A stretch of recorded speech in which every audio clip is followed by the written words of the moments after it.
Good evening, everybody. My name is Geraldine and I am here as a guest speaker, as you all know, on behalf of the New York Chamber of Commerce to honour all Irish members, past and present.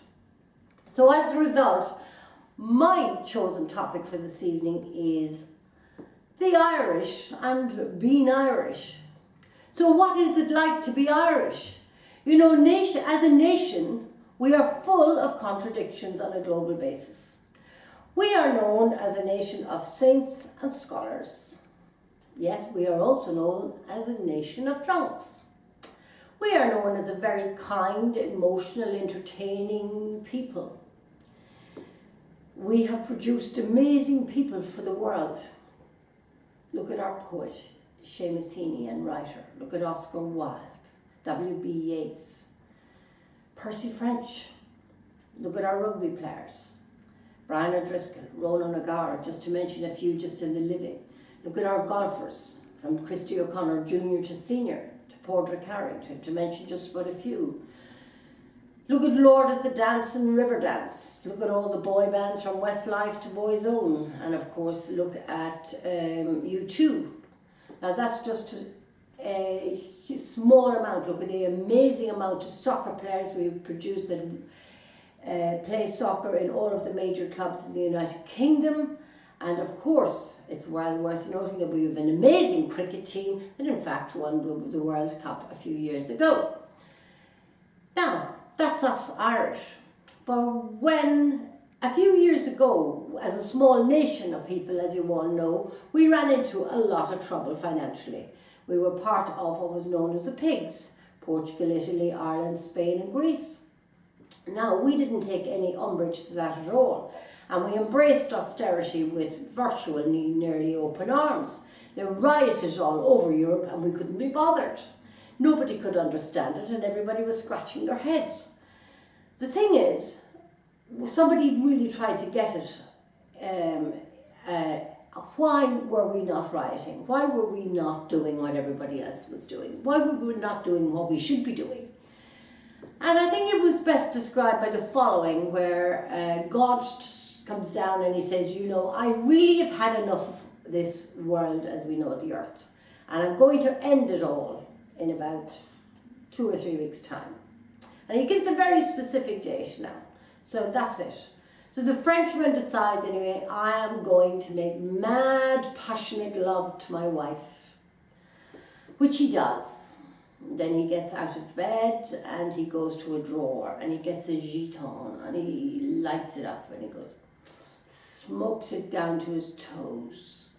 And then he goes to a drawer and he opens it and he takes out a gun and he loads the gun and he goes, psst. And of course all Frenchmen are dead. Now the American, he decides, right, well, the highest building I can see is actually the Empire State.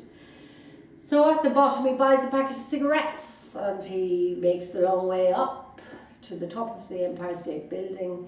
And of course when he gets onto the roof, he takes out the cigarettes out of his pocket and he looks at the packet and he thinks, God, they're so bad for my health.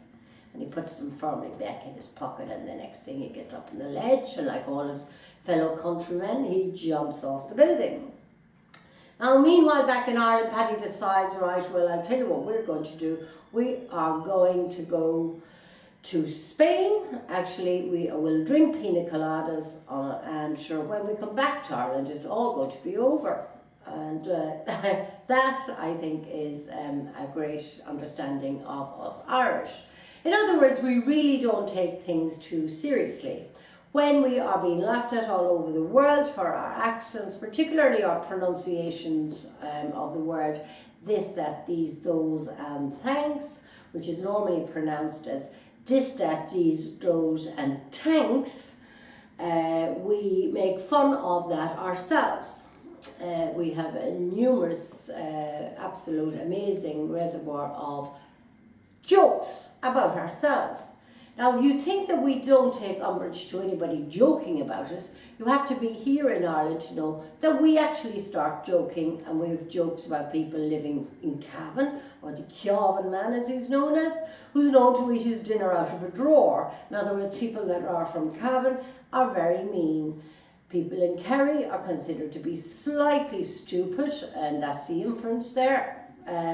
People from Cork are mean and cute. So you have all sorts of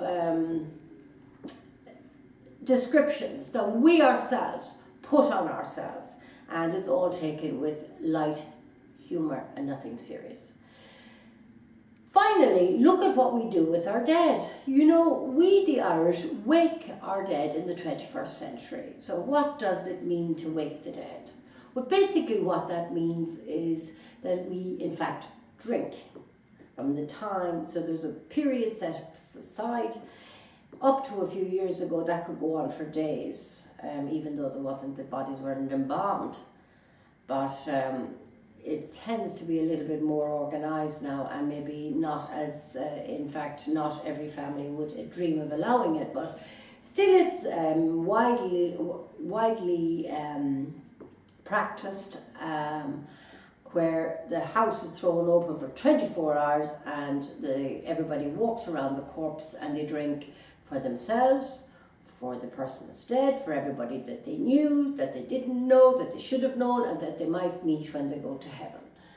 So we also have amazing christenings. Our weddings are legendary. So overall, I now have to say is that my summary for the Chamber of Commerce, and for all the members past and present, as you now know that you belong to a very exclusive club of people with a very, very different people. You can't become members. It's not possible because if you weren't born into this club, there's no way in the back door. It's enough to say that with all of that amazing humour, intelligence and ingenuity, that we have gone on to build cities like New York, Boston, the whole of the east coast of America, globally, look at London and all of cities, the infrastructure right throughout the UK and Europe, plus our own small little island of 4.5 million people, which is just, by the way, equates to the population of inner city Manchester. Now, I believe the New York Chamber of Commerce has been hugely enriched by the members here today and past. And I just want to say to all of you that are not and have never been to Ireland, please come and enjoy the crack, as they call it. You'll never forget it. Thank you very much.